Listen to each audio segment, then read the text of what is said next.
Quinta-feira começando, a gente juntinho, e agora chegou a hora de ver como é que tá o tempo e o trânsito nessa quinta-feira, direto lá de cima do RC Coop, para lá que eu vou com Adeilson Albuquerque. Bom dia, Adeilson. Novamente tempo fechado por fumaça, é isso, Adeilson? Exatamente, Dani. Bom dia para você, um bom dia especial para Daniele Lima, lá no Jorge Teixeira, primeira etapa, que sempre acompanha o Manhã no Ar todos os dias. A temperatura média para hoje, Dani, é de 27 graus, a sensação térmica de 31, probabilidade de chover é de 57%. O pôr do sol está previsto para as 17h59. O sol ainda nem apareceu. Ainda nem nasceu, até porque esse nevoeiro muito forte acaba ofuscando aí os nossos raios solares. Infelizmente, a gente começa esta quinta-feira assim, desse jeito, com as imagens do nosso repórter cinematográfico Alex Gomes. Tempo ofuscado, muita fumaça mais uma vez, Dani. Pois é, né? E a gente é acostumado aí com dias tão bonitos. Nesse mesmo ângulo, a gente deveria estar vendo ali a outra margem do Rio Negro. Imagino eu que a gente poderia estar vendo, não sei direito onde a gente está, mas com certeza daria para ver o rio, talvez até o encontro das águas, Rio Negro e Rio Solimões. E agora a gente não consegue ver, na verdade, a linha do horizonte, a gente não consegue ver a outra margem do rio. Triste realmente a gente começar um dia com uma Manaus tão cinzenta. A gente não merece, a gente merece realmente dias claros e bonitos. Mas fazer o quê, né? A gente tem que divulgar isso para tentar combater esses focos de incêndio que infelizmente continuam aí no entorno de Manaus e fazem a gente ter que respirar esse ar poluído novamente nessa quinta-feira. Agora, Adeilson, onde é que a gente está aí? Vamos falar de trânsito. Nós estamos aqui na zona centro-sul da nossa cidade. A gente vai lá para baixo para mostrar o fluxo de veículos aqui na Torquato Tapajós. O trânsito ainda é tranquilinho, apesar de já ser bastante intenso. A gente observa aí principalmente no sentido centro da nossa cidade. Nós viemos mostrar aqui a Torquato Tapajós, Dani, porque inclusive hoje pela madrugada a nossa equipe acompanhou infelizmente uma situação de acidente com vítima fatal aqui mesmo na Torquato Tapajós, próximo aqui da Secretaria de Segurança Pública. Infelizmente pela madrugada aconteceu exatamente este acidente com vítima fatal, porque não tinha trânsito, diga-se de passagem. A gente quer reforçar então que o condutor possa ter muita cautela, muita respeitabilidade e atenção, principalmente no trânsito. Quando tem muito veículo na pista, aí tem que tomar cuidado exatamente para não ter colisão com o carro da frente ou com o carro de trás. E quando não tem quase nenhum veículo na pista, a gente pede muita atenção, cautela também e evitar aí a velocidade ultrapassar pelo menos os 60 km, que é a velocidade máxima permitida aqui na Torquato Tapajós. Infelizmente aconteceu este acidente com vítima fatal pela madrugada e que a gente não quer noticiar, a gente espera que isso não aconteça também, porque é muito triste. Adeilson, a produção está me informando que talvez seja uma notícia um pouco melhor ou menos triste. A vítima desse acidente, ela foi levada para o hospital em estado gravíssimo, mas a gente ainda não tem registro, a confirmação de que teria vindo a óbito essa pessoa. A gente espera realmente que, embora o estado seja gravíssimo, como a produção apurou, isso não venha a acontecer. Ainda agora o Alex subiu um pouquinho a câmera, eu vou pedir para ele fazer a mesma coisa de novo, para a gente mostrar novamente essa questão da fumaça, Adeilson. Você tem informações a respeito desse assunto, inclusive tem uma matéria hoje no Jornal A Crítica que trata novamente da fumaça que passou aí a perturbar os nossos dias há uma semana, né, Adeilson?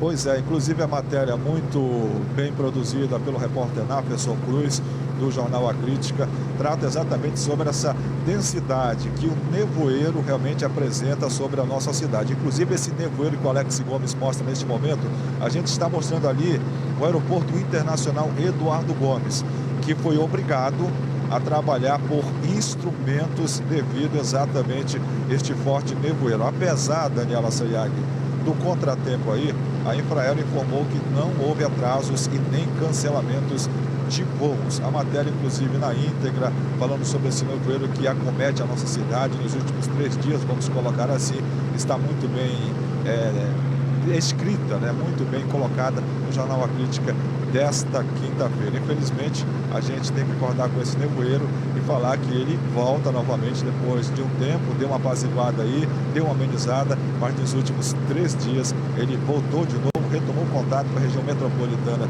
da nossa cidade, com a capital Manauara. Infelizmente, temos que acordar com essa situação aí, com esse nevoeiro, com essa situação aí de fumaça, e é o que a gente tem que tomar muito cuidado. É bom sempre a hidratação estar em dia para evitar problemas na nossa saúde. Obrigada, Deilson. Daqui a pouco eu volto com você de outro ponto da cidade, falando aí de trânsito ou de qualquer outra notícia que você possa nos informar aí de cima, direto do RC Cop. Até já, Deilson. Porque a gente continua falando aí de fumaça, dessa vez em Parintins. A fumaça também tem incomodado muitos moradores. Há mais de 2 meses o município sofre as consequências das queimadas aqui pelo Amazonas, sobretudo naquela região ali do médio rio Amazonas. Parte da população precisa usar até máscara por questão de saúde. E o aeroporto do município frequentemente é interditado por falta de visibilidade na pista. Vamos ver. O trânsito ficou comprometido por causa da fumaça. Nas ruas, as pessoas passaram a adotar máscaras para se proteger. Há mais de 2 meses que o parintinense é obrigado a conviver com a fumaça. Realmente a população tem que se precaver de doenças respiratórias, né? Então a única solução é a gente estar andando de máscara por aí, né? No aeroporto, voos foram cancelados por causa da falta de visibilidade na pista. Algumas aeronaves tiveram que pousar em outras cidades. O trecho Parintins-Itaituba ele foi cancelado. Hoje a aeronave veio para pouso, não pousou em Parintins, seguiu para Santarém, em virtude de Itaituba também estar fechado. Quem utiliza os rios como meio de transporte também tem dificuldades. Seu José é pescador e o barco dele já escapou de colidir com outra embarcação. Semana passada, quase a gente passa por baixo da balsa daqui do Luiz Teixeira, porque quando nós se deparamos, fomos pertinho um do outro. Graças a Deus que ele passou para o Bombode e eu para o Boreste, e como nós não temos rádio, mas conseguimos, graças a Deus, saímos bem. Segundo dados do Instituto Nacional de Pesquisas Espaciais, o INPE, a situação em Parintins se agrava porque o município faz fronteira com cidades do estado do Pará que registraram o maior índice de focos de incêndio no país. Em Parintins, áreas rurais como o assentamento Vila Amazônia também já registraram um grande número de queimadas. Se você andar hoje da Vila Amazônia até a Valéria, você vai ver na margem das estradas estão totalmente destruída, né? A vegetação foi afetada pelas queimadas. Uma pena mesmo a gente ver Parintins assim, né? Outra notícia também do interior aí do Amazonas, há pelo menos 2 semanas está faltando gasolina no único posto de Tabatinga, distante 1.108 quilômetros de Manaus. Para abastecer, os motoristas de lá têm que cruzar a fronteira da Colômbia e em Letícia o combustível é quase 3 vezes ainda mais barato que no Brasil, mas não é 100% compatível com os carros fabricados aqui. Vamos ver como é que está a situação por lá na matéria do Márcio Azevedo e do Carlos César. A mensagem na bomba é clara. O último litro de gasolina foi vendido há mais ou menos 2 semanas. Segundo a dona do único posto de Tabatinga, que não quis gravar a entrevista, o problema é a distribuidora em Manaus, que tem demorado para enviar combustível para a região do Alto Solimões. E aí, para não ficar no prego, donos de carros e motos cruzam a fronteira para abastecer na Colômbia. Desde que o problema começou, é comum, do lado de cada fronteira na Colômbia, ficarem filas de moto, porque o principal transporte da região é a motocicleta. E aí quem vem de carro também tem que enfrentar a fila. Vamos começar com esse taxista. Amigo, vocês têm que abastecer aqui porque está sem gasolina do outro lado. É porque nós estamos sem gasolina, né? E a gasolina de lá, como meu carro é brasileiro, a gente é obrigado a abastecer lá. E quando acaba, a gente tem que abastecer aqui e colocar aditivo, porque a gasolina daqui é muito fraca, aí fica batendo a válvula do motor. Quanto tempo vocês já estão sem gasolina? Mais de 2 semanas. Mas esse inconveniente não incomoda os brasileiros. Afinal, pagar R$ 7,00 por 4 litros de gasolina é bem melhor que gastar R$ 4,92 em apenas um em Tabatinga. Por mim pode ficar sem lá, sabe? Porque a gasolina, apesar do câmbio, está mais barata. Pois é, né? Nós entramos em contato com a Equador Petróleo, responsável aí pelo abastecimento de combustível no município, mas ainda não tivemos retorno sobre essa situação. No município de Iranduba, novos secretários municipais foram anunciados na tarde de ontem. Eles substituem o secretariado do antigo prefeito, Chinaique Medeiros, preso no último mês na Operação Cauxi, acusado aí de desviar 56 milhões de reais. A população de Iranduba está otimista com essa nova administração pública. Eu espero que agora haja pelo menos uma boa administração, né? Porque a gente espera isso. A gente que é morador de Iranduba, nós queremos o melhor para Iranduba. No total, 11 secretários tomaram posse ontem na Câmara Municipal de Iranduba, sendo que 3 da administração anterior. A atual prefeita em exercício, Maria Madalena de Jesus, diz que espera o término da Operação Cauxi para dar continuidade aos trabalhos no município. Que eles possam somar com o município, e até porque muitos não eram lembrados, né? E a maioria são filhos hoje do município de Iranduba. O novo secretário de Economia disse que vai ser difícil equilibrar as finanças nesse primeiro momento, mas espera reverter a situação. Nós não temos aqui um grande prejuízo financeiro, nós temos sim um grande prejuízo social. E é esse prejuízo que nós vamos agora tentar resgatar, tornar de forma que a todos os irandubenses de volta o respeito, a consideração e a boa índole de cada um irandubense. Durante a Operação Cauxi, realizada no início do mês passado, o prefeito de Iranduba, Chinaique Medeiros, e mais 4 funcionários do primeiro escalão foram presos acusados de desviar 56 milhões em recursos municipais e estaduais, além de fraudar licitações. Chinaique é apontado como o chefe do esquema criminoso. Ele continua detido no comando de policiamento especializado no bairro Dom Pedro. É um grande prejuízo social, sem dúvida nenhuma, mas um grande prejuízo financeiro também. 56 milhões de reais retirados aí no município do tamanho de Iranduba. A gente consegue aí imaginar, né, projetar o quanto esse dinheiro não poderia ser revertido em escola, em saúde, em infraestrutura para o município. A gente teria uma cidade modelo, uma outra cidade, se esse dinheiro, 56 milhões de reais, que segundo a apuração do Ministério Público foram desviados do município. A gente imagina como não seria o município de Iranduba se esse dinheiro fosse efetivamente aplicado. E por falar em nova gestão, ontem o governador José Mello anunciou mudanças para a Fundação Centro de Controle de Oncologia do Estado do Amazonas. A FCCOM deve ter aí uma nova administração a partir do ano que vem. Vamos ver o pronunciamento do governador. O SECOM, nós estamos aí desenvolvendo um trabalho, vamos fazer um contrato com a OS e vamos ampliar a capacidade do SECOM, um prédio de 5 andares ao lado dele. Aquela área onde está o SECOM será ampliada, vamos colocar equipamento de última geração, vamos inaugurar o acelerador linear que já tem lá, vamos implantar mais um acelerador linear e o SECOM passará a ser uma unidade de saúde gerida por SOS. Manaus e mais 4 municípios do Amazonas decretaram ontem situação de emergência por causa do Aedes aegypti, mosquito transmissor da dengue, mas também da febre chikungunya e do Zika vírus. Um plano de emergência foi montado para evitar um surto dessas doenças aqui no nosso estado. A União das Secretarias de Saúde do estado e do município vai mobilizar mais de 1.000 servidores. Eles vão trabalhar diretamente nas áreas onde é mais comum encontrar o Aedes aegypti. 4 unidades de saúde vão servir de polos para orientação e acompanhamento de casos suspeitos das 3 doenças transmitidas pelo mosquito. No enfrentamento ao mosquito Aedes aegypti, Prefeitura e Governo do Estado vão aplicar cerca de 9 milhões de reais.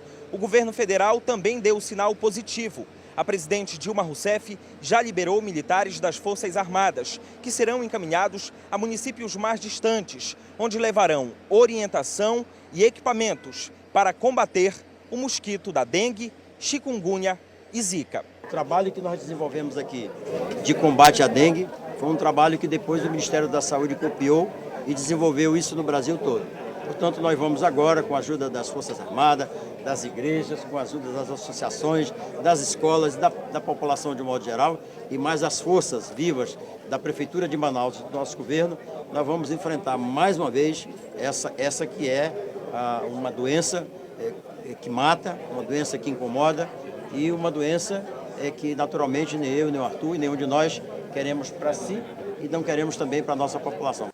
A maior preocupação é com o Zika vírus, por causa do registro no país de mais de 1.000 crianças que, segundo o Ministério da Saúde, nasceram com microcefalia, provocada pela doença. No Amazonas, 7 casos estão em observação e um foi confirmado. Uma mulher de 54 anos contraiu o Zika vírus. Por isso, a capital e 7 municípios do interior decretaram situação de emergência. O secretário municipal de saúde disse que a medida é preventiva e estratégica para diminuir o prazo para ter acesso aos recursos federais. Ele não descarta a possibilidade de Manaus ter casos de microcefalia devido ao Zika vírus.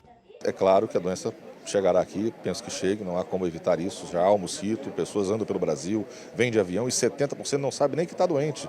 Eu posso estar agora e você também com o Zika vírus, a gente nem sabe, nem febre teve, não coçou a pele, o olho não ficou vermelho, não teve dor na costa, nada. Mas isso pode ter a doença, é assintomático. Importante, e aí vem a decretação do estado de emergência, é precisamente nós não permitirmos que haja alarme aqui. Ou seja, o estado de emergência ele evita o alarme. Então é muito sério o que está acontecendo no país. Nós temos que fazer do Amazonas uma ilha, torcendo também pelos outros estados.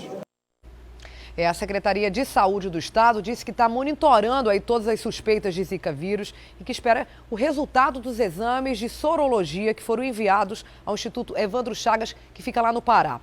O Instituto é responsável pelas análises das regiões norte e nordeste do país. Ontem, a Organização Mundial da Saúde, a OMS, emitiu um alerta para que seja reforçada a vigilância para um eventual crescimento de infecções provocadas aí pelo Zika vírus. Agora vamos voltar a ver como é que está o trânsito direto lá de cima do RC Coop. Eu volto a falar então com a Adeilson Albuquerque. Onde é que a gente está agora, Adeilson? Nós estamos aqui sobrevoando o Petrópolis, pedaço também já do Japim, na Zona Sul. E a gente mostra aí a Avenida General Rodrigo Otávio, que é uma das principais vias da nossa cidade, que liga a Zona Leste, a Zona Sul, a Zona Centro-Sul também. Bem aqui, ó, na entrada da Universidade Federal do Amazonas, Daniela Sayag, o trânsito ainda é bom, fluindo nos dois sentidos. Um pouco mais intenso para quem sai da Zona Leste em direção ali ao Japim, mas até que está fluindo. Normalmente, quando a gente mostra o fluxo de veículos aqui neste ponto, o trânsito é muito lento. Mas hoje não, até que tem sim algum ponto ali de retenção, mas é bem tradicional, normal. Até porque tem aquela passagem de pedestres bem em frente da UFAM, mas aí neste trecho aí está um pouco lento, mas um pouco mais da frente está bem melhor. A gente já mostra também ali a descida aqui do Complexo Viário Gilberto Mestrinho, que a gente também sempre observa o trânsito completamente parado, mas hoje até que está muito bom por enquanto. Neste início de quinta-feira o trânsito ainda é muito tranquilinho, para quem vem ali da Efigênio Salles, passa sobre o viaduto aqui Gilberto Messinho e desce em direção ali à Universidade Federal do Amazonas. O fluxo de veículos também na bola ainda é muito bom. O mesmo acontece para quem sai aqui da Alameda Cosme Ferreira em direção a André Araújo, lá por Aleixo. O trânsito ainda tranquilinho aqui na Zona Leste de Manaus, Dani. E deve continuar assim, né? São 6 horas e 48 minutos. A gente sabe que nessa hora normalmente estaria um pico aí de trânsito, bastante movimentada a cidade, mas já é um reflexo, sem dúvida nenhuma, das férias escolares. Muitas escolas já pararam aí na maioria, pelo menos, né? Só os alunos que ficaram aí de recuperação que estão ainda circulando. E aí a tendência que tem em Manaus de ficar nesse horário mais calma, 30% mais calma, para as próximas semanas, né, para os próximos 2 meses. A gente espera que assim seja, que a nossa cidade tenha um trânsito melhor, não só porque os alunos estão de férias, né, mas que tenha um trânsito melhor mesmo. Obrigada, Adeilson. Daqui a pouco, então, eu volto com você. Uma perita criminal da Polícia Civil foi detida ontem por desacato à autoridade. A voz de prisão foi dada por um delegado plantonista da Cidade Nova. A servidora reclama de abuso de poder e o sindicato da categoria diz que vai entrar aí com uma ação na Corregedoria Geral do Sistema de Segurança Pública para que o caso não fique impune. Eles estão aí nessa disputa, né? Peritos e delegados. Vamos ver então qual foi a situação. Cacilda Satomi foi detida depois de se negar a receber um procedimento de tráfico de drogas de um investigador de polícia. Segundo a perita, faltava o documento do auto de apreensão do material, necessário para evitar o desvio do entorpecente. 2 horas após a ida do policial ao Instituto de Criminalística, ela foi surpreendida com a voz de prisão. O delegado depois se apresentou e disse que em quem que eu me baseava, né, para exigir esse documento. Aí eu falei que me baseava numa portaria de 2011, né, que era justamente para garantir essa cadeia de custódia. Aí ele disse que isso não tinha validade, que ele, como autoridade, né, ele teria mais voz do que esse documento e que eu teria que obedecer, que eu tinha que receber esse material sem o auto. Aí ele foi incisivo, se eu ia receber a droga sem o auto. Eu falei que não podia receber, que essa era uma determinação, era o nosso procedimento padrão. Aí ele pediu o documento, fui lá, imprimi essa portaria, entreguei para ele. Aí ele viu, aí pediu meu nome, minha matrícula, entreguei. Depois de ter passado já uns 20, 30 minutos, deixei de fazer os meus exames, né, de entorpecente, as flagrantes que estavam acontecendo. Deixei tudo para atender o delegado. Daqui a pouco, o investigador entrega o auto para o delegado. Aí eu não aguentei. Falei assim, então, se eu veio aqui, né, eu estava perdendo meu tempo, explicando dos nossos procedimentos, eu estava com auto. Aí eu falei, então, o senhor veio só aqui para me encher o saco. Aí foi quando ele me deu a voz de prisão. Cacilda foi levada para o 12º Distrito Integrado de Polícia no Parque das Laranjeiras. Ela chegou a ficar detida por quase 4 horas e foi autuada por desacato à autoridade. A perita tentou ainda fazer um boletim de ocorrência. O delegado disse que deveria somente corregedoria. Eu comuniquei a ele que é inconcebível a situação e pedi que fizesse a ocorrência. Ele disse que não faria de forma alguma. A partir de agora, o sindicato que representa os peritos criminais do Amazonas quer ir além. Nos próximos dias, eles devem fazer várias representações na Corregedoria da Secretaria de Segurança Pública e no Ministério Público Estadual. Tudo para que o caso não fique impune. Nós sabemos que ele só fez isso porque era uma mulher que estava, no momento, sozinha com a sua técnica, e aí uma coação, se aproveitando por isso, se aproveitando dessa situação, ele veio, numa forma de coação, ela no exercício da sua função, fazendo o procedimento de forma correta, e como se ele não tivesse meio que o que fazer, né, na sua delegacia, se a segurança pública estivesse às mil maravilhas. E aí a gente agora está aqui porque nós entendemos que isso foi uma agressão moral, uma atitude de um abuso de autoridade mesmo. Que confusão, né? E depois dessa situação, aí o presidente do Sindicato dos Delegados conversou com a nossa equipe de reportagem sobre o assunto. Vamos ver o que ele disse. Ele pediu a portaria, nesse momento ela entregou a portaria e ele, logo em seguida, apresentou o documento que ela tinha solicitado. Só que quando ele apresentou, ele ouviu uma situação que foi desconfortável. Ele ouviu dela que, já que o senhor ouviu esse documento, então o senhor está aqui só para encher o saco? Então isso realmente ele entendeu como uma forma desrespeitosa. 2 policiais que estavam acompanhando ele, que fazem parte da equipe, também ouviram isso. Ele pediu para ela repetir.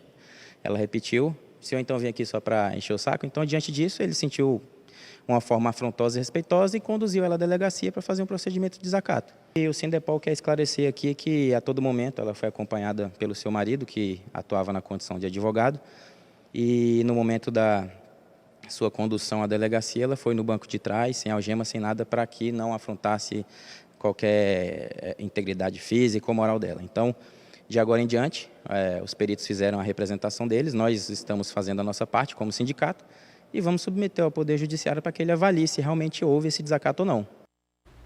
Em nota, o delegado-geral Raimundo Ascioli disse que esse caso aí será apurado pela Corregedoria Geral do Sistema de Segurança Pública e pela Unidade de Apuração de Ilícitos Penais. Caso seja comprovado excessos por parte do delegado, medidas administrativas serão adotadas.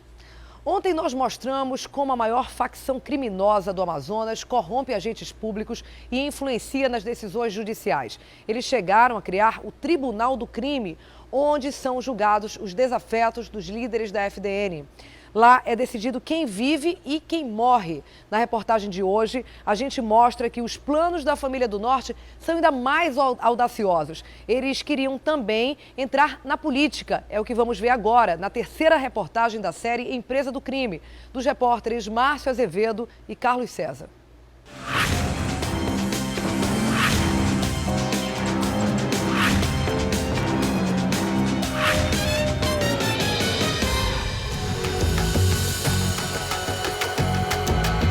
Corromper agentes públicos não era mais suficiente nos planos de crescimento da família do Norte. A empresa do crime precisava demonstrar seu poder de outras maneiras. A ostentação e a violência não seriam mais os únicos caminhos. O plano dos chefões era ter mais influência na sociedade. Para isso, iam despejar dinheiro do tráfico nas eleições de 2016 e de 2018. Eles queriam transformar membros fiéis da organização em bandidos disfarçados de políticos. Segundo o relatório da investigação, o primeiro teste teria acontecido nas eleições de 2014. Os líderes da facção, de acordo com a Polícia Federal, teriam tentado fazer um acordo com um candidato.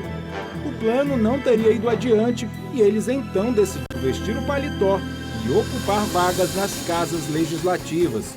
Os investigadores têm como prova essa conversa interceptada entre Zé Roberto e João Branco. Eles falam em eleger inicialmente 3 vereadores para depois transformá-los em deputados. Porém, eles ainda achavam pouco. João Branco disse que o ideal seria eleger todos os prefeitos do Amazonas. Mas para concretizar esse plano, eles precisariam de muito mais tempo. Por isso, o FDN continuou com a forma tradicional de mostrar poder, ostentar e assassinar quem não fechava com eles. Essa é a facção, é a família do Norte, tamo pesadão, de Manaus para o Brasil. Os campos de futebol eram a maneira mais sociável de demonstrar o poder da facção. Muito dinheiro era investido na equipe que representava a empresa do crime. Segundo o próprio Zé Roberto da Compensa, só esse ano ele já havia gasto mais de 320 mil reais com o time. Para esse sociólogo que estuda o crime organizado, essa é a maneira de demonstrar aos rivais o poder financeiro da facção e, principalmente, atrair novos membros. Jovens, até adolescentes, que não têm perspectiva de vida.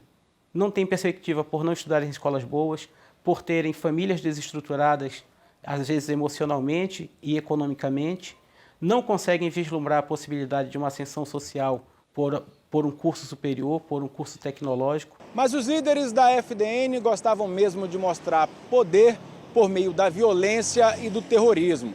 Para se ter uma ideia, eles arquitetaram sequestrar 2 autoridades em Manaus e, com isso, desestabilizar o governo para fazer exigências. Mas o plano não deu certo. Seriam pessoas que realmente têm poder, né, dentro das suas atividades, teriam condições, assim, os alvos, né, assim, as vítimas pretendidas, seriam pessoas que, de qualquer maneira, estão incomodando. Na visão desses criminosos, seria até uma forma de tentar amedrontar as instituições e fazer com que os profissionais ficassem meio pé atrás e com receio de praticar as suas condutas. A família do Norte também criou dentro dos presídios uma espécie de tribunal. Quem se colocava contra a facção era julgado e condenado à pena de morte pelos juízes do crime. Centenas de vidas foram ceifadas dentro e fora das cadeias, como o traficante Winchester Uchoa Cardoso, o Chester, que foi decapitado dentro do Compage. O motivo? Sair da FDN e criar uma facção rival. Segundo essas mensagens interceptadas pela PF, as audiências do Tribunal do Crime eram quase que diárias. Neste grampo, os chefões falam da execução do desafeto Antônio Vanderlei dos Santos, morto com mais de 15 tiros em junho no Prosamin. Segundo o levantamento da Polícia Federal, dos 800 homicídios registrados em Manaus de janeiro a outubro desse ano, 266 foram ordenados de dentro das cadeias. Você tem uma cadeia de comando que ela não é constituída legalmente. Então, ela se perpetua através do medo, através da força. Então, muitas vezes, a própria crueldade é um mecanismo de manter um status que não é fácil de ser mantido, haja vista que você está trabalhando com pessoas que lidam com crime. E é uma mensagem, muitas vezes um motivo simbólico, que mostra simbolicamente que aquela pessoa está no comando e ela vai estar disposta a fazer qualquer coisa com quem ameaça o comando daquela pessoa.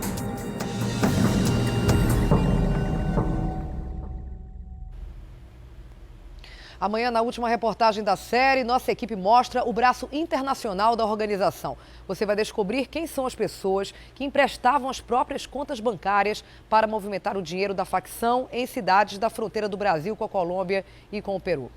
Agora chegou a hora da gente conversar com o Wilson Lima, que também está ao vivo na 93.1, a rádio A Crítica FM. E agora está com a gente ao vivo também aqui no Manhã no Ar, não é isso, Wilson? Bom dia. Olá, Daniela, bom dia. Ontem foi um momento histórico para o país, né?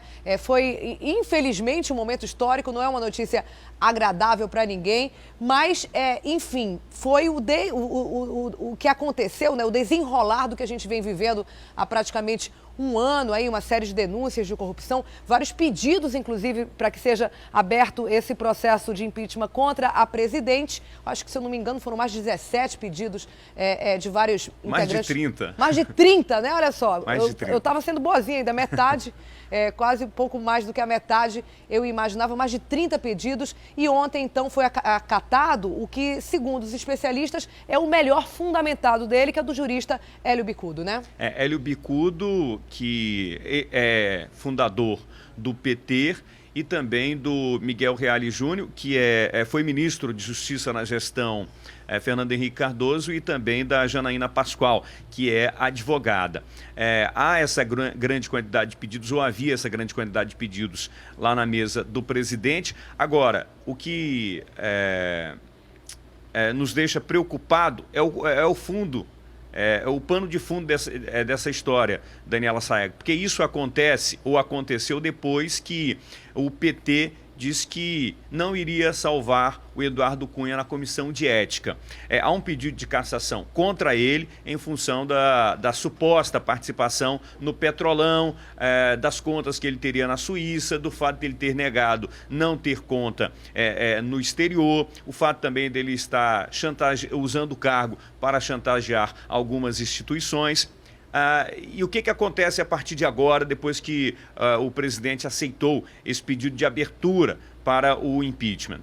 Hoje vai ser lido esse pedido e depois da leitura, os líderes dos partidos têm 24 horas para indicar os membros de uma comissão especial, que pode ser composta por 17 a 66 membros. Na Wilson, sequência... Eu vou te interromper, Sim. vou continuar, lógico, falando sobre isso. É que o Adeilson está chamando a gente, que ele tem agora uma notícia de última hora, urgente, de uma colisão entre um carro e um ônibus. A gente vai entrar simultaneamente aqui na TV e na rádio também, com as informações do Adeilson Albuquerque, lá para cima que eu vou com a RC Cop. Fala, Adeilson, qual é a situação aí? Em que rua houve essa colisão, hein, Adeilson?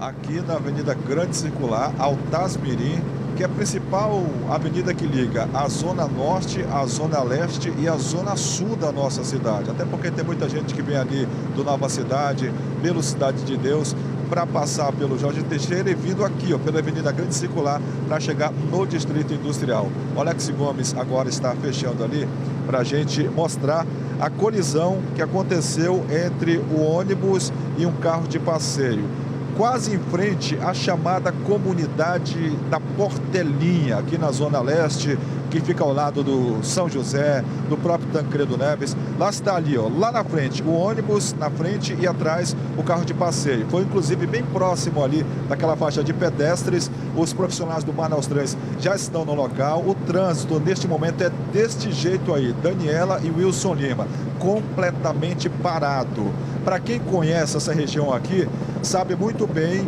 onde a gente está pontuando. A porteirinha fica aqui próximo do São José e essa lentidão já se aproxima da entrada do bairro Mutirão. Então o trecho é muito considerável. O condutor que puder evitar neste momento a Avenida Grande Circular, aqui na Zona Leste, é bom que o faça. Agora, se o condutor já está neste trecho, quem está acompanhando neste momento a Rádio Acrítica, não tem para onde correr não, a não ser se entrar por dentro do Mutirão para tentar sair lá no São José, na frente, já na bola do São José. Quem anda sempre por aqui conhece, agora quem não conhece tem que ter paciência e esperar que essa situação se desfeche aí e, consequentemente, o trânsito seja liberado aqui na Avenida Grande Circular em direção ali ao Terminal 5 na Zona Leste. Dani. Obrigada, Adeilson, pelas informações, então, desse acidente aí na Altaz-Mirim. Quem puder, desvie o caminho por enquanto. E a gente volta depois com mais informações aí do momento em que a pista for desbloqueada. Agora eu volto a falar então com o Wilson Lima, a gente continua falando aí do pedido, né, do início do processo que pode acarretar no futuro o impeachment da presidente Dilma Rousseff. Você estava me falando, antes da gente ir para o helicóptero, Wilson, que ainda hoje há novidades assim, bem, digamos, determinantes nesse processo, que é a escolha dos integrantes dessa comissão. A gente estava falando sobre isso. Exato. Deixa eu só relembrar aqui os passos. O primeiro passo é a leitura do pedido, que vai ser feita hoje no plenário. Depois de 24 horas, os líderes indicam os integrantes dessa comissão. Em até 48 horas depois de formada a comissão, ela deve apresentar um presidente e um relator. A presidente Dilma Rousseff tem 10 sessões para apresentar sua defesa. Depois que ela fizer isso, a comissão tem mais 5 sessões para analisar a defesa dela e a acusação. E aí a comissão decide se arquiva ou se aceita esse pedido. Se aceitar, o pedido vai para o plenário. E aí no plenário precisa ser votada. Esse voto é nominal. Então o deputado vai lá na frente e diz se é a favor ou não, se aceita ou não essa denúncia. É necessário, para que essa denúncia passe pela Câmara, a aprovação de 2/3 dos deputados, ou seja, 342 votos. Lembrando que a prerrogativa do impeachment é do Senado. Então, nada de cassação acontece, nada de impeachment acontece na Câmara. A Câmara só aceita a denúncia. Depois que se a Câmara aceitar essa denúncia, ela vai para o Senado. Aí sim é que começa o julgamento. O julgamento que tem acusação, tem defesa. Esse julgamento que acontece no Senado é presidido pelo presidente do Supremo, atualmente Ricardo Lewandowski. Mas esse julgamento deve ser conduzido por Carmen Lúcia, porque ano que vem há essa troca do comando do Supremo. Só que daqui até lá muita água vai rolar, Daniela Saeg, tem muita coisa para acontecer. Se a presidente Dilma Rousseff for cassada, quem assume é o presidente Michel Temer. Lembrando que durante esse processo de julgamento, durante o julgamento, ela vai ficar afastada por até 180 dias. Se ela for absolvida, é reconduzida ao cargo. Agora, alguns pontos precisam ser colocados aqui. No próximo dia 23, a Câmara, como acontece todos os anos, entra em recesso. É preciso saber se a Câmara vai entrar em recesso ou não. Se ela entrar em recesso no dia 23, aí esses procedimentos ficam para fevereiro do ano que vem. É quando a Câmara, é quando o Congresso retorna às suas atividades normais. E aí tem carnaval, há também a possibilidade desse pedido, né, de processo aqui ser derrubado. Para isso o governo precisa de 172 votos, precisa do apoio de 172 deputados, e é um processo longo, um processo tortuoso, cabe recursos, enfim, a gente pode esperar que nos próximos dias nós teremos aí um embate muito grande entre o Congresso e a presidente Dilma Rousseff, e a gente também já prevê mudanças no governo, como troca de ministros, com o objetivo de arregimentar apoio no Congresso. E a decisão do Eduardo Cunha acontece depois que o PT diz que vai aceitar o pedido de cassação dele na Comissão de Ética. Ou seja, é o primeiro capítulo de uma novela que promete ser longa, complicada e que todos nós brasileiros vamos assistir aí de forma surpreendente, né? Quem de nós poderia imaginar que num espaço tão pequeno de tempo, né, em menos aí de 3 décadas, a gente fosse assistir a um segundo processo de impeachment no nosso país. Muito triste isso tudo, é muito reflexivo para todos nós brasileiros tudo isso que está acontecendo e a gente tem que acompanhar com atenção para saber como é que vai ser feita aí o desenrolar dessa história, triste história para todos nós brasileiros, mas segundo a opinião de grande parte da população, necessária para que tudo seja esclarecido. Obrigada, então, Wilson Lima. Amanhã eu volto com você. Ok, e só para informar aqui, eu estou na linha com o deputado federal Paulo Dernei Avelino, que é do Democratas, é da oposição, e já vai conversar aqui com o ouvinte do A Crítica Notícia e falar mais sobre esse assunto aí, sobre os próximos passos que devem ser tomados pela Câmara dos Deputados com relação a esse processo. E todo esse clima, né, esse bastidor aí de Brasília. Obrigado, um abraço para você e também uma ótima quinta para todos os ouvintes aí da Rádio A Crítica. Até a próxima, Wilson. Conversei com a Daniela Sayag. Agora a gente vai falar de um assunto delicado, mas essencial para tratarmos com os nossos filhos em casa, né? A morte. Nós estamos recebendo hoje aqui no estúdio do Manhã no Ar, psicóloga e escritora Nazaré Mussa. Ela é especialista no assunto, lança hoje aqui em Manaus o livro Lembranças Especiais de Robbie, que aborda aí o tema da adoção de animais de estimação e de como as crianças e os adolescentes lidam com as perdas. Bom dia, Nazaré, é um prazer recebê-la aqui. Esse livro, o Lembranças, a gente está até com ele aqui, ó, Lembranças Especiais do Robbie, ele é baseado numa história real, uma história vivida dentro da sua casa. Sim, verdade. Inclusive, minha filha tem seu nome, Daniela. Olha só, minha xará! E no livro, ela tem o nome de Alice. E Daniela tem síndrome de Down. E um dia perdeu o cachorrinho e me perguntou, mãe, por favor, pede do papai do céu meu cachorrinho de volta. E ela estava chorando muito. E eu disse, e agora? O que eu vou fazer? Aí eu elaborei uma historinha, fui, filha, nós precisamos conversar. E o diálogo foi acontecendo. À medida que o diálogo foi acontecendo, eu percebi que não era só a Dani e não é só o fato de ter síndrome de Down que tem a necessidade de perceber, trabalhar e aceitar as perdas. Exatamente, de forma natural as perdas. Porque o ser humano não está preparado para as perdas, principalmente na nossa sociedade. A nossa cultura. Por exemplo, no México, eles têm uma outra maneira de lidar com a morte, Verdade. né? Eles têm, inclusive, uma festa, um desfile que eles fazem com fantasia, banquetes, na verdade. Tem um desenho animado muito interessante que fala que é Festa no Céu, o nome desse desenho animado. Então, os mexicanos, eles têm uma cultura que lida de maneira diferente. Nós, brasileiros, de modo geral, a gente lida com um pesar imenso, né? Sobre uma coisa que, de fato, é triste, a perda e a saudade, mas faz parte da vida. Exato, faz parte da vida. Todos os seres vivos morrem. As plantas, os animais e nós morremos. E as pessoas não se preparam para esse fato, porque fato não pode ser alterado. Agora, a maneira como o ser humano encara o fato é que pode ser alterado. Nós temos concepções diferentes de um único fato. Você reage de uma maneira, eu posso reagir de outra, daí se dá a necessidade de trabalharmos a morte num contexto mais natural, como consequência da vida. Você sabe, Nazaré, que os nossos repórteres foram às ruas para conversar com as pessoas, para saber como elas já lidam com esse assunto. Eu convido você, todo mundo está em casa, para a gente assistir agora a reportagem do José Augusto Souza.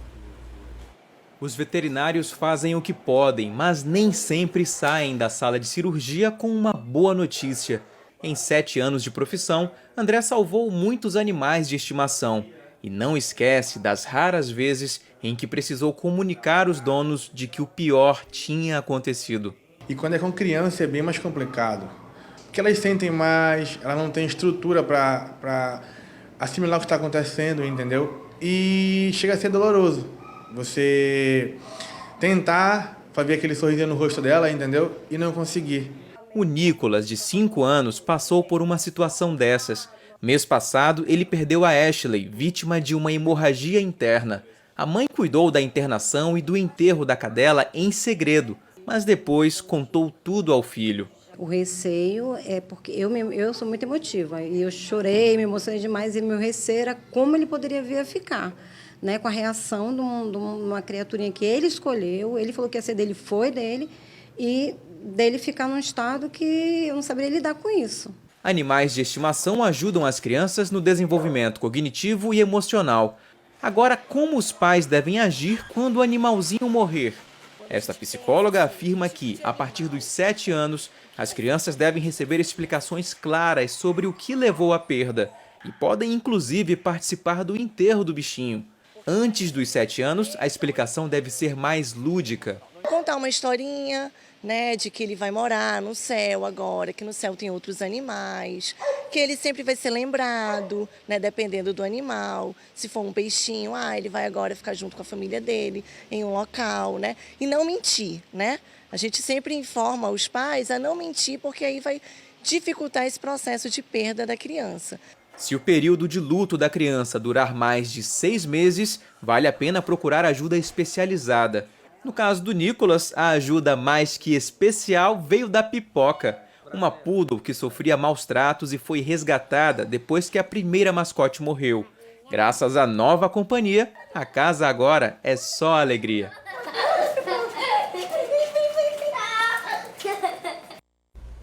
Pois é, né, Nazaré? Esse tipo de procedimento, né, dar o bichinho e trabalhar, de que forma pode ajudar contra a instalação, a construção de traumas nessa criança? Você fala o sentido, a importância de ter um animalzinho? Exatamente. Bom, é fundamental. Todos nós devíamos ter um animalzinho de estimação. Olha só, já existem pesquisas que comprovam que a convivência com o animal é importantíssimo. Senhores na terceira idade, ter um animal é fundamental. Crianças especiais para estimular é fundamental. A criança, os pais hoje em dia na nossa sociedade, todos saem para trabalhar. A criança fica com quem? Fica sozinha diante da televisão, do videogame e vai interagir com quem? A babá geralmente não dá muita atenção porque está ocupada. Outros afazeres, às vezes, e a criança fica só nesse contexto. Então, o animal vai interagir com ela. Isso estimula precocemente todo o contexto social e no próprio comportamento dessa criança. É fundamental. A perda relativa à morte, né? Seja de um animal ou num fato muito mais grave, de um ente querido, de alguém, um vizinho, alguém que de alguma maneira participa da rotina da vida da criança, ele deve ser trabalhado, como disse na reportagem, dependendo da idade da criança, é isso? Você falou uma coisa muito interessante, porque assim, eu usei o hobby numa simbolização. Óbvio, aconteceu com a minha filha no contexto animal, mas assim, no meu consultório eu recebo adolescentes que não sabem lidar com a morte, porque os pais, a dor é tão grande que os pais não falam. Eles entram num silêncio, porque acham que assim é mais fácil lidar com essa perda. A verdade é que a perda precisa ser trabalhada. Digamos assim, vamos separar isso em 2 momentos, fragmentando o fato. A pessoa passa pela morte, há o trauma, há o luto, deve haver o luto. Então, o primeiro momento é a negação. Nossa, como pode? Por que comigo? Por que comigo? Essa é a primeira pergunta. Passando disso, o ideal e o normal é que aconteça o luto, que deve ser natural. E é esperado. E esperado. O luto é a tristeza, é o choro, a saudade, a melancolia. Exatamente. Esse é um processo natural. E é errado as pessoas falarem assim, gente, para de chorar. Por que você ainda chora? É importante que a pessoa chore, vivenciando o luto no momento certo. Aí vamos passar para o outro bloco. O outro bloco é quando a pessoa nega e vai negando e não vivencia o luto no tempo que deve ser vivenciado. O que acontece com isso? 10 anos depois, a pessoa já, num outro contexto de vida, procura o consultório. Ainda vivenciando o luto, mas não sabe, porque é um processo inconsciente. Os problemas começam a acontecer, ela não lida com absolutamente nada, porque ainda está no passado. vivenciando o luto. É isso que caracteriza, por exemplo, um trauma? Isso caracteriza, isso já é instalado um trauma. Agora, digamos, uma morte violenta, um acidente de carro, aéreo, isso. Ou então esses terroristas que estão por aí, que parece que é moda. Aqui existe um outro fator desencadeante de uma dor, digamos que muito mais geral, porque afeta a vítima que estava no atentado, afeta a família, porque olha, você, por exemplo, agora em Paris, você vai a um show se divertir, pai e mãe estão esperando que você volte e você não volta. Isso causa um medo, né? Além medo da dor, geral. Causa o temor, né? O temor. De que aconteça o mesmo consigo. Aí, aqui nesse contexto, gera a síndrome do pânico, estresse pós-traumático. A síndrome do pânico já é uma consequência do estresse pós-traumático. Agora, o que fazer para evitar isso, Nazaré? Já que a gente está sujeito a esse tipo de informação, nós então vivemos aqui uma crise realmente de assassinatos e violentos na nossa cidade. Exatamente. Nós, jornalistas, tem gente que acha que a gente gosta de noticiar esse tipo de coisa. Lógico que a gente não gosta, a gente só faz porque é nosso dever de ofício, né? A gente tem que informar o que está acontecendo, mas as pessoas acabam assistindo tudo isso no noticiário. Como evitar que esse tipo de informação nos marque profundamente e nos deixe num estado de pânico? Verdade. No começo da nossa entrevista, eu falei de 2 perfis. Eu falei daquela pessoa que encara com mais naturalidade, trabalha e deixa ali, acomodou legal. E nós falamos também daquela pessoa que segura a dor, que retém o fato negativo como este.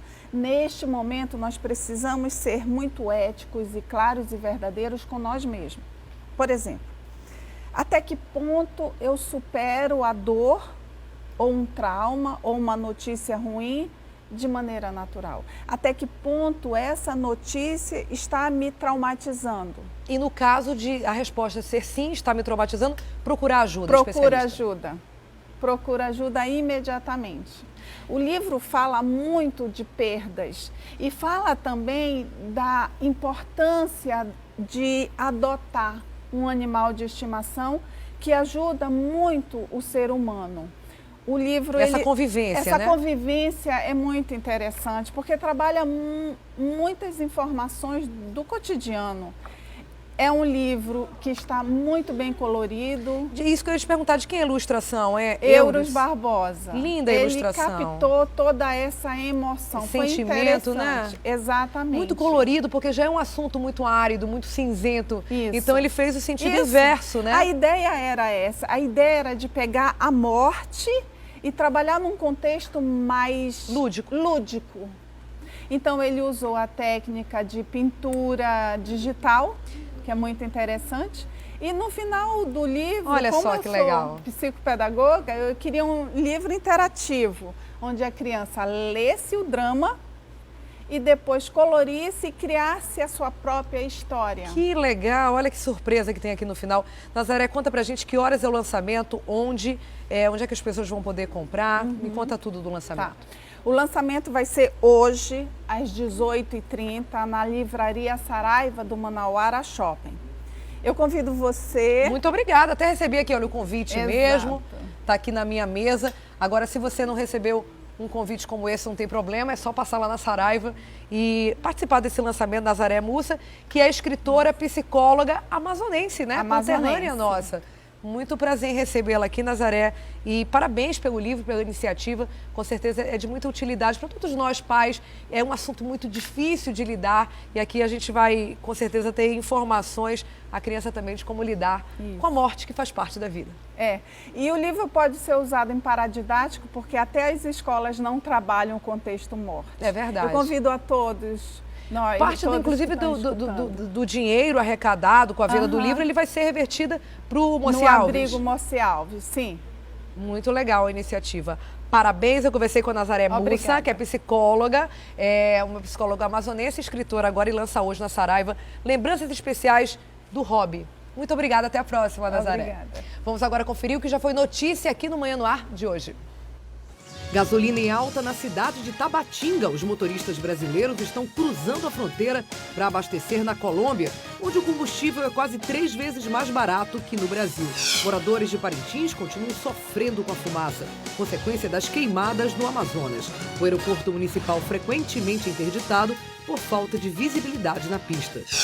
Novos secretários municipais são anunciados em Iranduba. Eles substituem o secretariado do antigo prefeito, Shinaik Medeiros, preso no último mês pela Operação Cauchi, acusado de desviar 56 milhões de reais. Bandidos disfarçados de políticos, esse era o plano da facção criminosa Família do Norte.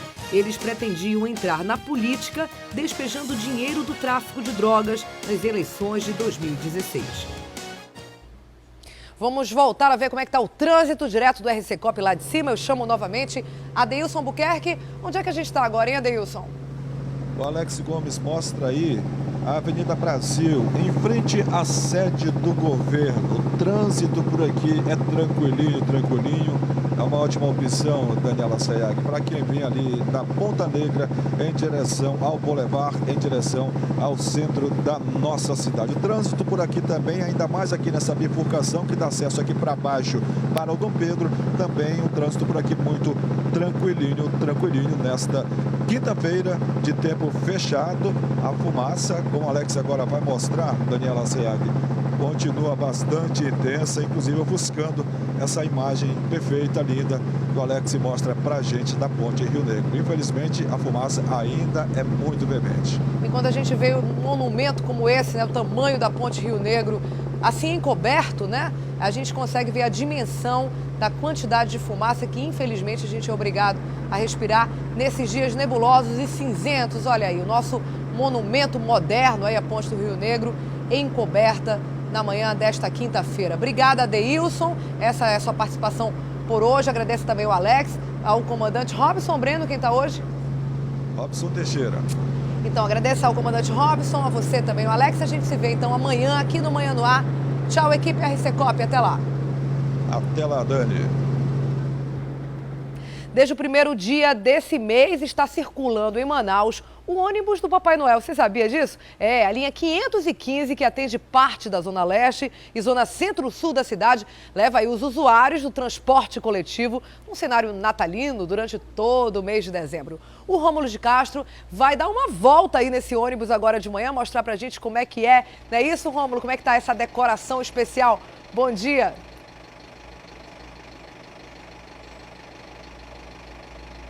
Bom dia, Daniela. Muito bom dia você em casa, conectado aqui na TV A Crítica, ao vivo no Manhã no Ar. Já pensou? Está na parada de ônibus esperando o teu veículo para ir para a escola ou para o trabalho. De repente, o motorista abre a porta e você se depara com o bom velhinho. Quer presente melhor que esse, Daniela? Esse aqui é o Ismael, conhecido como Rosinha por causa da decoração do veículo dele.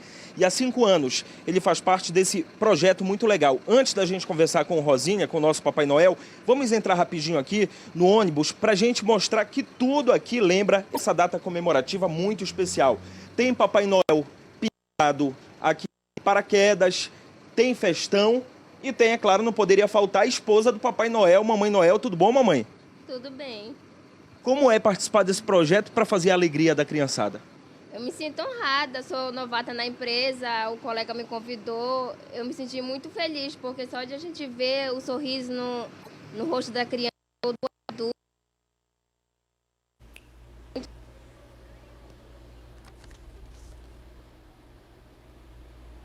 A gente está aí com o sinal do Rômulo travado. Vamos ver se a gente consegue restabelecer esse contato daqui a pouco. Agora a gente continua falando em Natal, viu? O IP, Instituto de Pesos e Medidas, começou a intensificar ontem as fiscalizações de fim de ano. Os alvos agora são os produtos natalinos que estão à venda aqui em Manaus. Na primeira vistoria já foram encontradas diversas irregularidades. As frutas cristalizadas embaladas estavam com o peso menor do que o indicado na etiqueta. O IPEM encontrou também perus sem preço e este pacote de bacalhau, que tinha 2 indicações diferentes para o consumidor pagar. Todas essas irregularidades foram constatadas em um único supermercado na Zona Leste, o primeiro estabelecimento vistoriado durante a Operação Boas Festas. As amostras de cada lote foram recolhidas como prova e contraprova para o IPEM, os lotes foram interditados para ser reembalados, será lavrado o auto de infração e a multa pode chegar a R$500 mil. Já neste outro supermercado da Zona Centro-Sul, tudo certo. Nenhuma irregularidade foi encontrada. As fiscalizações do Instituto de Pesos e Medidas devem continuar até o dia 17 de dezembro. A meta é vistoriar 160 estabelecimentos comerciais na cidade e verificar se os produtos estão dentro daquilo que exige a lei. E não é preciso esperar a fiscalização. Os consumidores também podem ajudar o trabalho do IPEM fazendo denúncias. Se porventura ele tiver alguma dúvida em relação ao peso ou se sentir lesado de alguma forma, ele pode entrar em contato com a gente através da nossa ouvidoria no número 0800 092 2020, passar o endereço correto, qual é o produto, que a gente vai deslocar uma equipe para atender essa denúncia. Agora eu vou voltar lá com o Rômulo, a gente já tem o sinal dele novamente. Rômulo, conta pra gente qual é o serviço aí desse ônibus, quais são as linhas, quais são as ruas de Manaus que ele vai percorrer. Fala aí, Rômulo.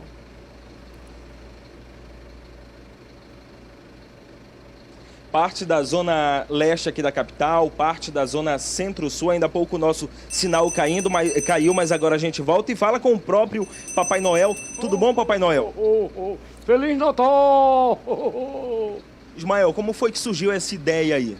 Uma brincadeira de criança. E aí surgiu que uma colega, Antônia, que era cobradora, eu, como era novato, pedi para que ela fosse à diretoria e ela conversou com a diretoria. Mas só que a diretoria pensava que era só um gorro e uma roupa vermelha.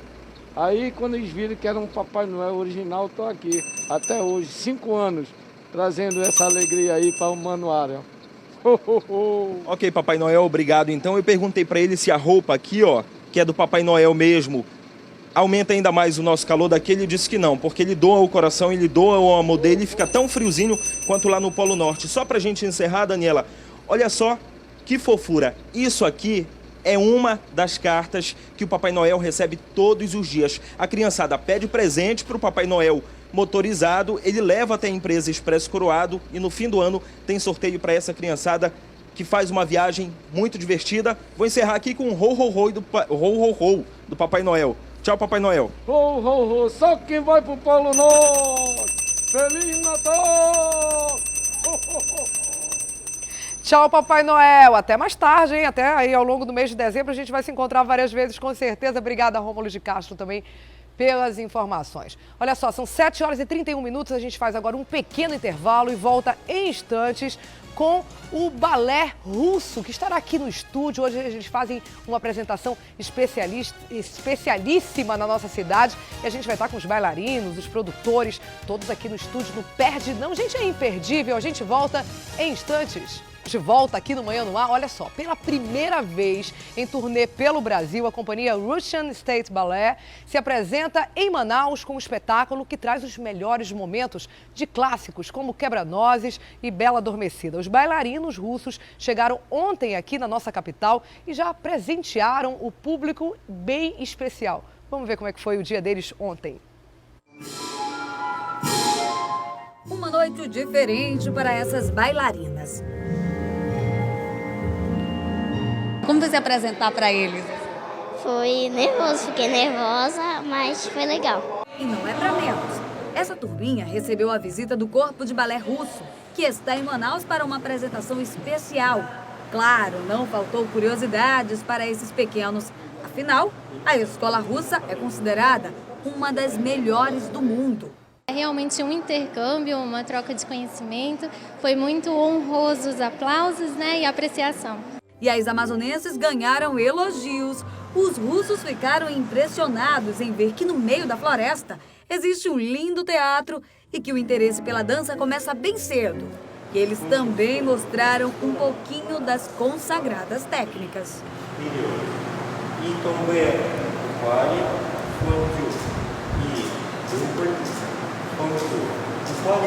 A visita pode ter sido rápida, mas deixou uma sementinha plantada na imaginação de quem sonha em um dia ser uma grande bailarina.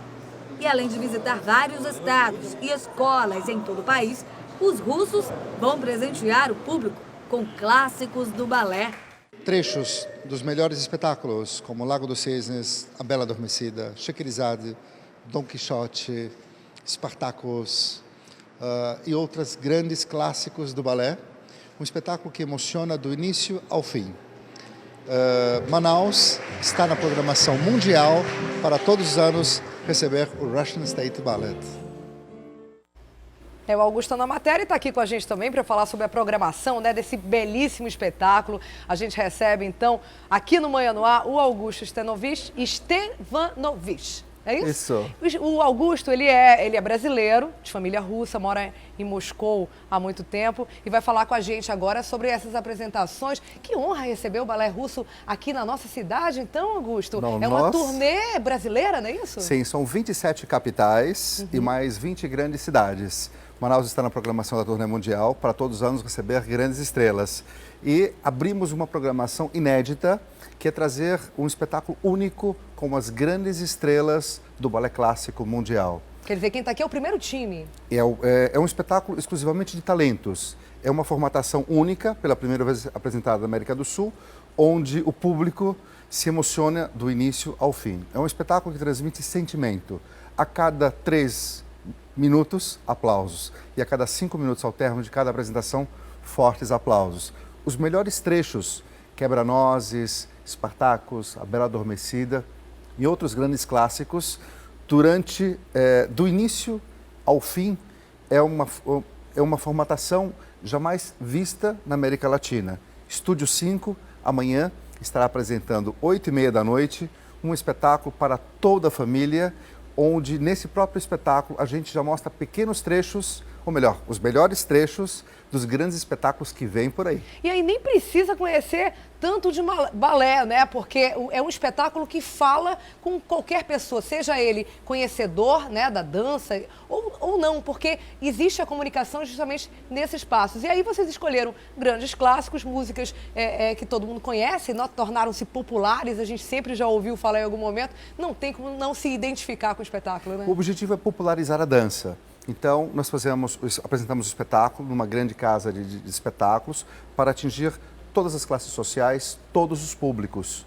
Então, escolhemos o Estúdio 5 para que também possamos ter ingressos acessíveis e de todos os valores. Popularizar a dança.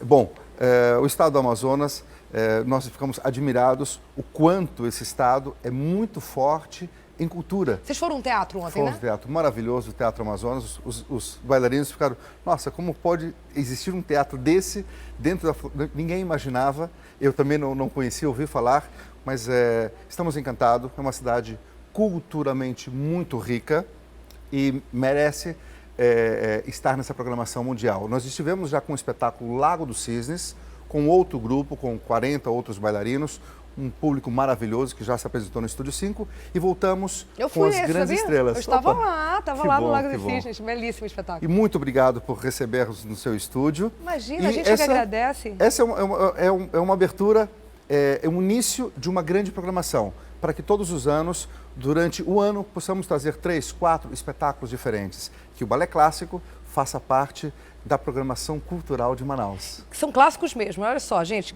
Quebra-Nozes, A Bela Adormecida, Spartacus, Cinderela, Carmen, Romeu e Julieta, Corsário, Tarantelli, Dom Quixote e lógico, não podia estar de fora, né? O Lago dos Cisnes. Por sinal, a gente também está recebendo, além do Augusto aqui no estúdio hoje, 2 bailarinos da companhia, a Irina e o Alexei, não é isso? Potonki, Irina Fala um Borisova. pouquinho deles, quais são o papel deles dentro desse espetáculo. Bom, eles fazem 2 participações dentro do espetáculo. Irina também apresenta Bolero de Ravel. Olha! Potonki também apresenta Dom Quixote. Bom, o espetáculo, as grandes estrelas reunidas em um único espetáculo, é um espetáculo que tem uma duração de torno de 1h20. Nós eliminamos o intervalo. Nós chegamos no Brasil com uma formatação de dois blocos. E durante a programação que iniciou lá no Rio Grande do Sul, até chegar aqui ao Amazonas, nós formatamos um espetáculo único, sem intervalo, contínuo, onde o público ele se emociona do início ao fim entra numa dimensão onde o sentimento prevalece. Então vamos estimular nas pessoas que estão assistindo em casa agora um pouco na manhã dessa quinta-feira desse sentimento. Vamos ver o nosso Irina Borisova e Alexei Potonkin. Пожалуйста.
Esse é um trecho de O Lago dos Cisnes. Lago dos Cisnes, apresentado pelas grandes estrelas do balé clássico.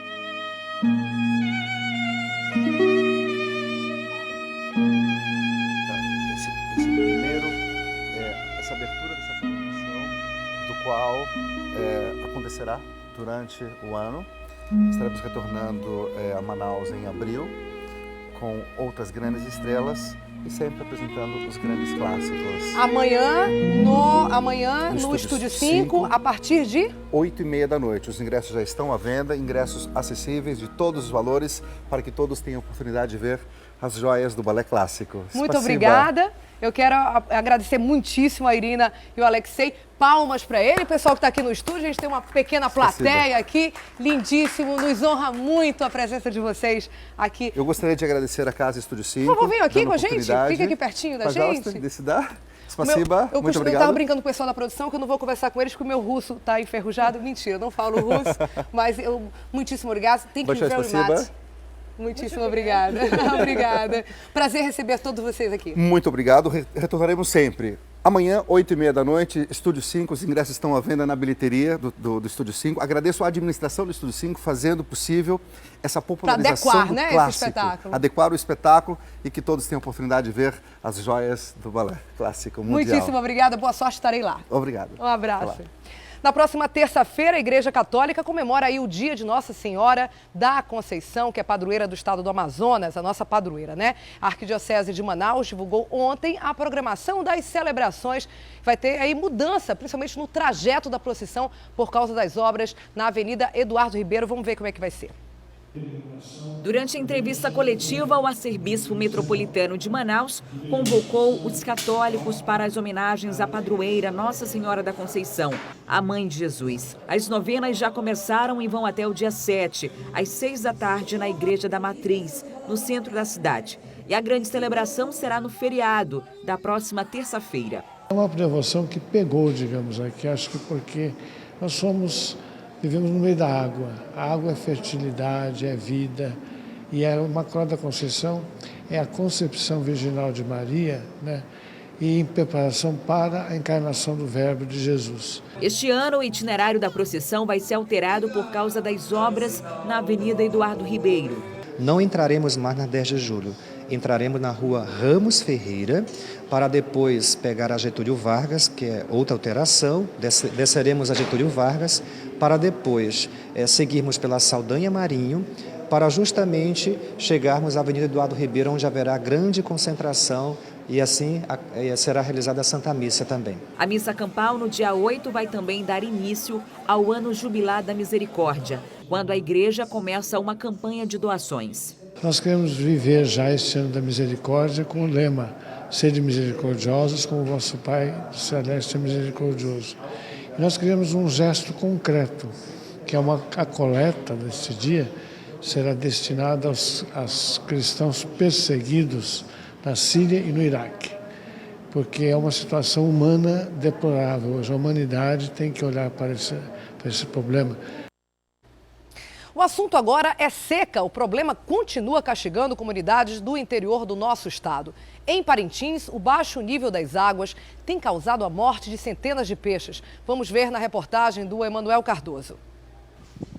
Os tracajás procuram os locais que ainda têm água, mas o verão prolongado está deixando os lagos rasos e com a água quente e sem oxigênio, os peixes estão morrendo no Lago do Parananema.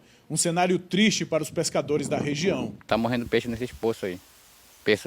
Os poços rasos que tem, já peixes estão tudo de bubui. No Lago da Valéria, os comunitários tiram os peixes para o consumo, mas nem tudo é fartura. Muita gente precisa usar água de cacimbas. Em vários locais, os barcos estão encalhados e o transporte só pode ser feito por meio de pequenas canoas. Para um saco de farinha ou 2 sacos de farinha para você botar numa canoa para levar para lá, você mais arrasta a canoa de que mesmo está dentro dela. Os mais atingidos são as crianças que moram em comunidades distantes da escola. O barco não tem condições de navegar aqui no rio, no lago aqui da Valéria. Então eles estão vindo ali de pés pela beira do rio até chegar aqui à escola. Está sendo muita dificuldade. A situação dos lagos é pior nos locais onde as árvores foram devastadas, principalmente a mata que fica nas margens. Sem a vegetação, a terra desbarranca e provoca o assoreamento dos lagos. Essa é a cabeceira do laguinho e aqui o problema é ainda mais grave porque devido à erosão a terra está invadindo o lago. Segundo os comunitários, mesmo a seca no nível em que está, aqui deveria ter água, mas no lugar da água tem terra. Se nós não procurar um meio de ajudar fazer um barramento, isso vai acabar secando o laguinho. E mais tarde nós não temos mais água para a gente beber. O deslizamento já destruiu o poço artesiano da comunidade e o buraco fica maior a cada ano. Um problema que ambientalistas das próprias comunidades já alertaram há muitos anos. Mas eu acredito que as pessoas agora vendo o problema que está acontecendo, está aí no seu dia a dia, no seu redor, dentro da sua própria casa, dentro da sua própria comunidade, é impossível que as pessoas não criem responsabilidade. O que antes parecia ser um discurso de preservação, agora é uma necessidade que os moradores do interior já estão sentindo na pele. Esse lago secar, felizmente, lamento muito, mas nós não poderíamos fazer nada.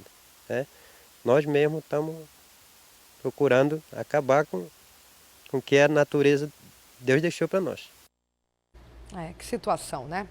E ontem deu samba no Largo de São Sebastião, no centro de Manaus. Inclusive, nós mostramos aqui o aquecimento para essa festa aqui no Manhã no Ar de ontem, né? Você lembra? Diversos artistas reuniram centenas de pessoas no Dia Mundial desse ritmo, do samba, que é a cara do Brasil. Vamos ver. Essa figura você já conhece. O Rei Momo lembra o carnaval. E o carnaval, o samba. A música do caminho assim. Na noite dessa quarta-feira, no Largo de São Sebastião, até gringo dançou. Excelente, bueno, Manaus nos ha encantado, muy bonito de verdad, y bueno, nos encanta. O ritmo brasileiro contagiou o público, que parou para assistir o famoso gingado na ponta dos pés. Além das passistas e casais de mestre-sala e porta-bandeira, a festa ficou por conta dos compositores e cantores amazonenses. Eu sabia que o amazonense em si é musicalmente fora de série, mas agora eu estou comprovando ao vivo e a cores. O evento reuniu famílias e amantes da música. E como diz a canção, não deixe o samba morrer, os apaixonados se dedicam a essa missão que atravessa gerações. Está no DNA do brasileiro e o jovem, ele viaja, eu mesmo viajei pelo rock, pela balada e fui parar no samba. Eu sei, todos nós brasileiros temos um pouco de samba, por mais que nós não queiramos, mas nós temos um pouco de samba na alma, no sangue. O cigarro e o uísque importado do Paraguai já mandei buscar.